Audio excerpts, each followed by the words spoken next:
صبح آ کر دیکھا تو پورا میدان صاف تھا، سارے کے سارے کفار واپس چلے گئے تھے۔ بنو قریظہ کا قصہ لیکن ابھی چکانا باقی تھا۔ یہ جو قبیلہ تھا بنو قریظہ کا، یہ قبیلہ اوس کا حلیف تھا۔ سعد بن معاذ رضی اللہ تعالی قبیلہ اوس کے سردار تھے، ان کے ساتھ ان کا حلیف کا معاملہ تھا۔ حضرت سعد نے زخمی ہونے کے بعد دعا مانگی تھی، اے اللہ تو جانتا ہے جس قوم نے تیرے رسول کو جھٹلایا اور نکالا، ان سے جہاد کرنا مجھے کتنا محبوب ہے، اتنا اور کسی اور سے جہاد کرنا مجھے محبوب نہیں۔ اگر قریش سے جنگ کچھ باقی رہ گئی ہو تو مجھ کو ان کے لیے زندہ رکھ، اگر ان سے جنگ نہیں ہونی اسی زخم کو میری موت کا سبب بنا دے، لیکن مجھے موت نہ دے جب تک بنو قریظہ کے معاملے میں میری آنکھوں کو ٹھنڈک حاصل ہو جائے۔ مسلمانوں کو یہ احساس تھا کہ اتنے نازک وقت پر بنو قریظہ نے غداری کی ہے، مسلمانوں کا تو صفایا ہو جاتا، اگر اپنی غداری پر وہ عمل درآمد کر جاتے تو ایک مسلمان نہ بچتا۔ مرد سارے فرنٹ پر تھے، ادھر سے کفار کو دیکھ رہے تھے، پیچھے سے ان کی عورتیں اور ان کے بچے گھروں کے اندر تھے، وہاں سے بنو قریظہ حملہ کرتے تو کیا ہوتا۔ بنو قریظہ کا معاملہ چکایا گیا، مدینے سے سعد بن معاذ حضور کی خدمت میں لائے گئے۔ ان کے قبیلے کے لوگ ان سے درخواست کر رہے تھے کہ بنو قریظہ کے معاملے میں نرمی سے کام لیجیے گا۔ سعد بن معاذ بہت بیمار تھے، آپ سوچیں کتنا خون ان کے جسم سے نکل رہا تھا۔ انہوں نے کہا کہ اب وقت آ گیا ہے کہ سعد کو اللہ کے بارے میں کسی ملامت کی پرواہ نہیں، جب موت انسان کو سامنے ہی نظر آ رہی ہو تو پھر کسی کا کیا اس کو خیال ہوگا سوائے اس سے کہ میں اپنے رب کے سامنے سرخرو ہو جاؤں۔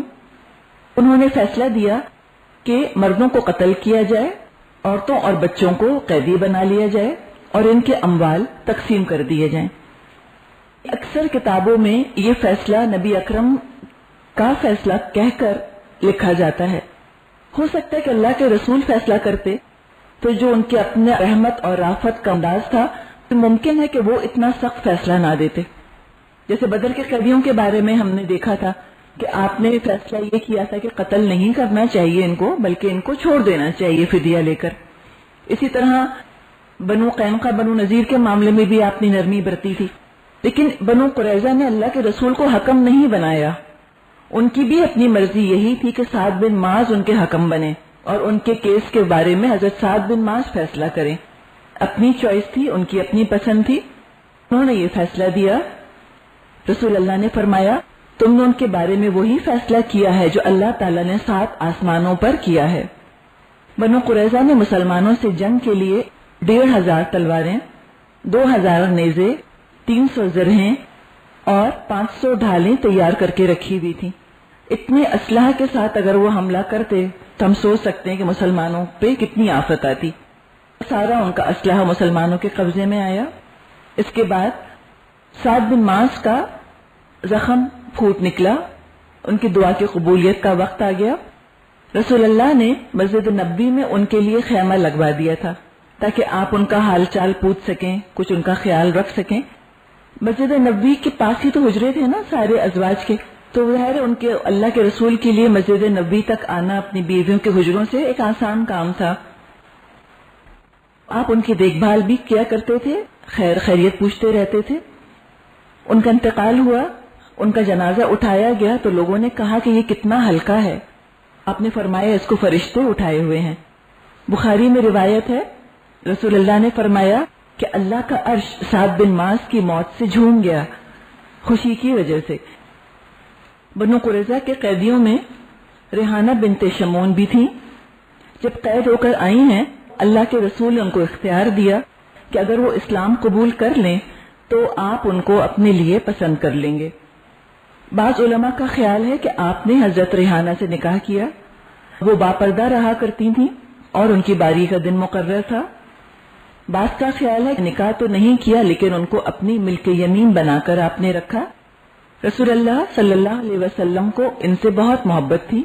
حضور کے انتقال سے تقریباً 10 ماہ پہلے انہوں نے وفات پائی اور جنت البقیع میں دفن ہوئی۔ غزوہ خندق کے بعد آپ نے قریش کے لیے فرمایا نغزوہم ولا یغزوننا، ہم ان پر چڑھائی کریں گے، اب قریش ہم پر چڑھائی کرنے کے لیے نہیں آئیں گے۔ سورہ احزاب میں غزوہ خندق پر تبصرہ ہوا ہے۔ رفتہ رفتہ ہم دیکھ رہے ہیں کہ اسلام جڑ پکڑ رہا ہے،